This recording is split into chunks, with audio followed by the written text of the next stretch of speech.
ბოლო დღე, მთელი დღე გავატარეთ ერთ საკანში. აბუ-დაბიში პატიმრობის აქამდე უთქმელი დეტალები ლაშა გაბიტაშვილმა ინგა გრიგოლიას რეაქციაში გათქვა. 4 დეპუტატი და 1 მოქალაქე ერთ საკანში პატიმრობის ბოლო დღეს ერთად აღმოჩნდნენ.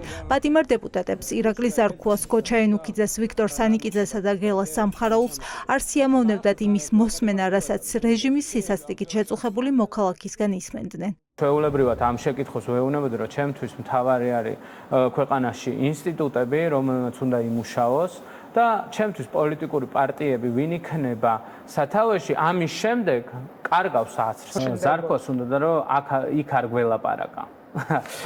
ანუ ციხეში არ გველაპარაკა, ის ადგილი არ იყო, სადაც შეიძლება და მაგრამ მივმართე რომ მაშინ ანუ რატო არ მომეცა საშუალება მაშინ მელაპარაკა როცა თავიდან მიუახლოვდი შესაბამისად ეს პრობლემა დაკარგული აქვს ეს მოსმენის და გაგების უნარი მაგ კუთხით დაკარგულია ქართული ოცნების 4 წევრი თავისუფლებისთვის ვაჭრობდა თავიდან ცდილობდნენ ლაშა გაბიტაშვილი დუბაის პოლიციას დაეკავებინა შემდეგ შეუთვალეს რომ აღარ უჩივლებდნენ თუ თვითონაც არ დაწერდა საჩივარს საქმეში ჩართული იყო საქართველოს საელჩო და მათ გათავისუფლებაზე პირადად ზრუნავდა ირაკლი კობახიძე. ისინი დიპლომატიური პასპორტების გამოყენებას რა თქმა უნდა ცდილობდნენ რომ პასუხისმგებლობა აეცილებინათ. ასევე ცდილობდნენ რომ ეს კადრების გავრცელების გამო მე რაღაცა პასუხისმგებლობა პოლიციას საქმე აღეძრა ან რაღაცა პრობლემები შეექმნა ჩემს წინააღმდეგ. პრემიერის ჩართულობაზე მე ესე ჩემი წარმოდგენა კი არ მქონდა. მე გელა სამხარაულმა თქვა თვითონ რომ პრემიერმაც დარეკა ამ საკითხს, ამიტომ მოკითხვა და კიდე ჩვენი დიპლომატები ძალიან საელჩო ძალიან ჩართული იყო ამ მოგვარებაში. არ ვიცი ხა დანარჩენი რა კუთხი დარეკა, ვის დაურეკა როგორ, მაგრამ ყველა ჩართული იყო ამ საკითხში, იმიტომ რომ ადვოკატის აყვანასაც მე როგორც ვიცი, ცდილობდნენ. ვაჭრობდნენ თუ არა თავისუფლებისთვის და ჩაერთო თუ არა საქმეში პირადად ირაკლი კობახიძე. ყველაფერი, რასაც ლაშა გაბიტაშვილი ყვება, ირაკლი ზარქუა უარყოფს. ოცნების წევრს არ ესიამოვნა გათქმული ამბები და პირველების კითხვებს თავი აარიდა. მე ამ თემაზე ვილაპარაკე, ამოვწურე დანარჩენი ხა ჭორაობისთვის კიდე მიიწვიეთ ტევე პირველ. ეხა დროს მაკარკინეთ. ასისულელია. ყოლია და დროს მაკარკინეთ. აბუ-დაბიში დეპუტატების მხრიდან თავდასხმას თბილისში გაგრძელება მოხდა. ეს კადრები ასახავს ეგრეთ წოდებული ტიტუშკების თავდასხმას ლაშა გაბიტაშვილზე. ჩანს რომ თავდასხმელები შენიღბულები არიან. ეგრეთ წოდებული კაპიშონი აფარიათ და პირბადე უკეთიათ მათი ამოცნობა რომ გართულდეს. ლაშა გაბიტაშვილი დარწმუნებულია რომ მასე თავდასხმა აბუ-დაბიშივე დაიგეგმა.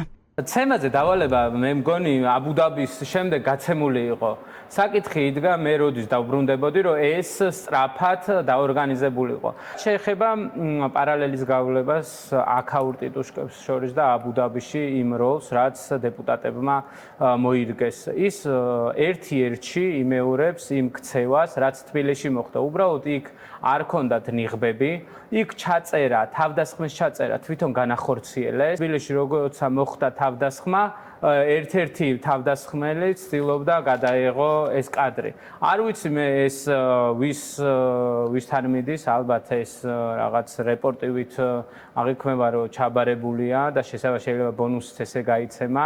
ეს კადრები უკვე საგამოძიებო სამსახურის ხელშია. სამართალდამცველებმა თავდასხმის დღესვე წაიღეს ანგარიშსწორების სამსახველი კადრები, თუმცა ამ დრომდე არავინ დაუკავებიათ. ახლა პროკურატურა უნდა დაინტერესდეს, ხომ არ ურევია ამ თავდასხმაში ოცნების წევრების ხელი.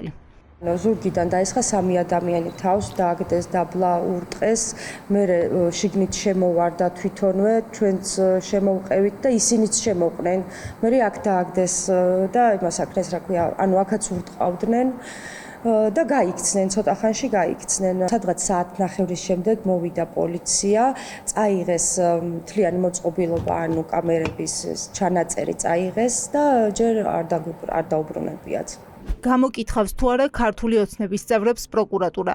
დაინტერესდება თუ არა თავდასხმაში მათი შესაძლო ჩართულობით. ამ დრომდე უცნობია, დაიბარეს თუ არა ზარქუა ან სანიკიძე გამოკითხვაზე.